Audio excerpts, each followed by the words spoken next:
গায়ের রং কিন্তু কখনোই সৌন্দর্যের মাপকাঠি নির্ধারিত করতে পারে না। প্রকৃত সৌন্দর্য লুকিয়ে থাকে মানুষের মনে। নমস্কার, আমি সুদীপ্ত নিয়ে এলাম তোমাদের সামনে একটি নতুন মেকআপ ব্লগ। তোমরা অনেকদিন ধরে রিকোয়েস্ট করছিলে দাদা একটি ডাস্কি স্কিন টোনের উপর মেকআপ দেখাও। তোমাদের কথা রাখতে আজকে নিয়ে এলাম সঞ্চিতাকে।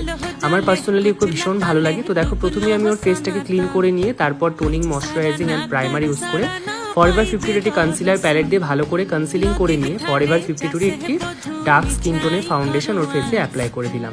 তারপর পিএসসির একটি স্পটলাইট কনসিলার দিয়ে ওর স্পটলাইট হাইলাইট এরিয়াগুলোকে কিন্তু আমি হাইলাইট করে নিচ্ছি। আর পাউডার হিসেবে ইউজ করেছি জিঞ্জার পাউডার, যেটা কিনা ফরএভার 52।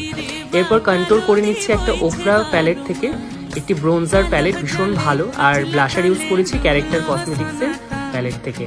আমার পার্সোনালি এই প্রোডাক্টসগুলো ভীষণ পছন্দের। আর এখানে আমি হাইলাইটার হিসেবে ইউজ করেছি ওফরা কসমেটিক্সের একটি ব্রোঞ্জিং হাইলাইটার কালার। এরপর আইব্রোটা ড্র করে নিয়েছিলাম অ্যানাস্টেসিয়া বেভারলি হিলস থেকে।